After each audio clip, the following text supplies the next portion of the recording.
Hi, how you doing? Today, let's do our part 4 on chakras and how they correlate to astrology. As a quick recap, part 1 and part 2, we covered each individual chakra and what they have to do with and what planets they correlate to in astrology.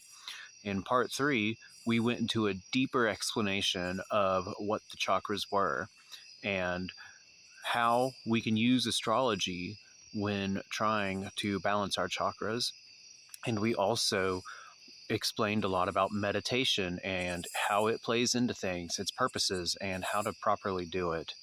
So for this video, probably not going to discuss astrology that much because we've kind of covered that. And instead, I would like to talk about crystals because if you may remember in part 1, I mentioned that I didn't start my spiritual journey with astrology. It's where I wound up.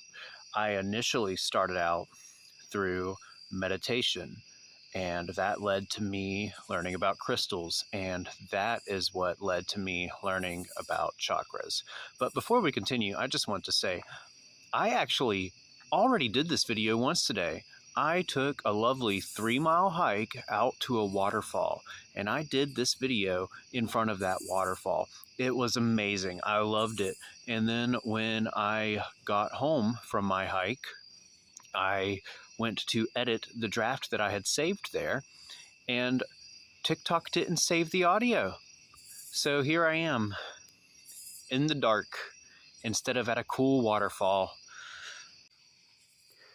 Okay, now that I've had some ice cream and I feel a little bit better about myself, let's talk about why crystals matter.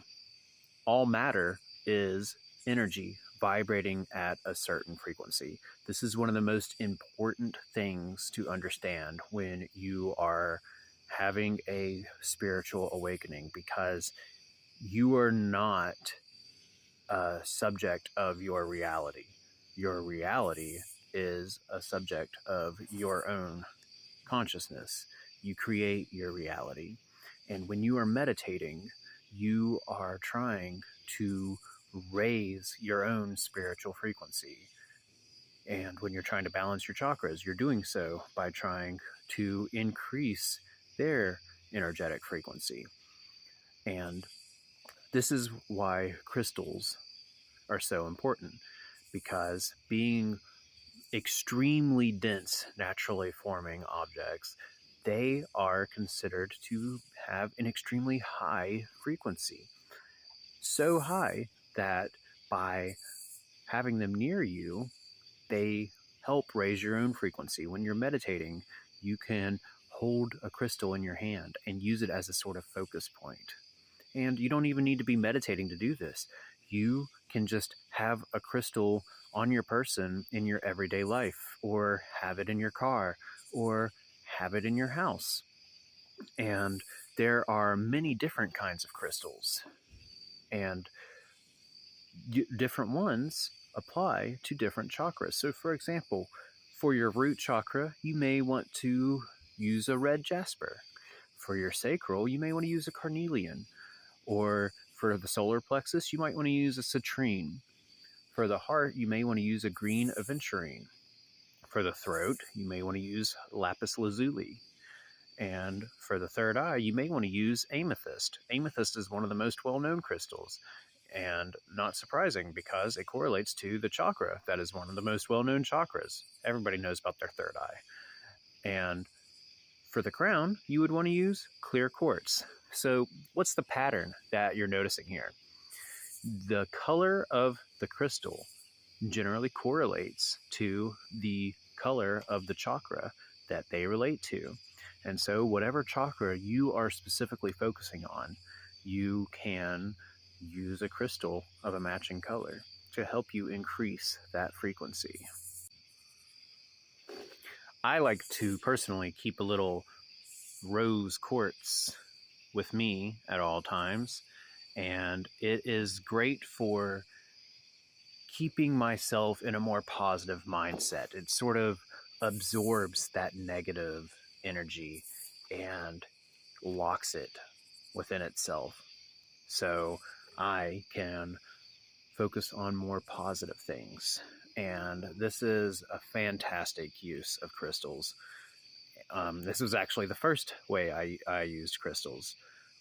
And when you do it like this, it's important to recharge your crystals. And how you would do that is you would want to set them outside during a full moon so they can absorb moonlight.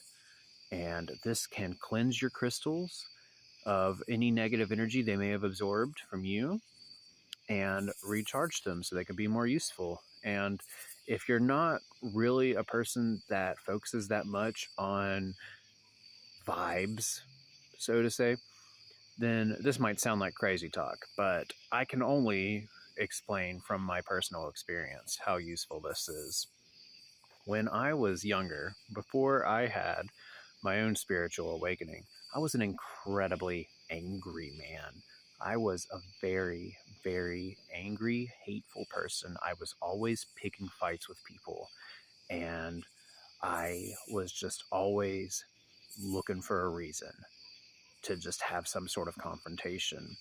I burned every bridge in my life until I found myself alone on an island that I had no escape from. And it was at this lowest point of my life that I discovered meditation.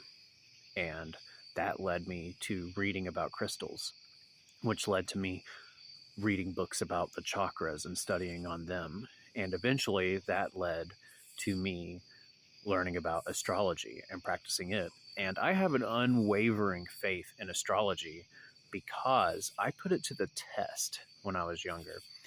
There was a moment where I said, okay, universe, prove to me this is true. I'm going to put all my eggs into this one basket that astrology suggests. And if it works out for me, then I know that this is true. And that's a story for another day. If you want to hear that story, I'll gladly tell it. Maybe that can be a part 5 if we want to keep going with this.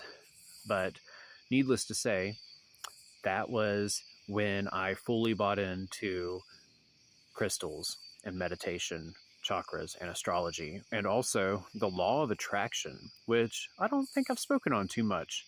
So I can speak on the law of attraction as well if anyone would be interested to hear that. There is a very fantastic TikToker that I have been following because she explains the law of attraction and the law of assumption in such an easy to understand way. I will tag her in this video so you can go see her, so you can go see her channel. She tackles these very complex subjects, but she makes it so easy to understand. But that's besides the point. It's good to keep it's good to keep crystals on you or in your home to help just increase the frequency, help keep yourself spiritually cleansed. And I hope that this video was very useful for you. I am unable to shake the feeling that I've forgotten something because my original video was another full 10 minutes and I can't think about what I've forgotten. So, anyways, I hope you all have a wonderful day. You can book a reading with me at www.dhastrology.com. And I love you guys very, very much. And I hope you have a wonderful day. Bye-bye.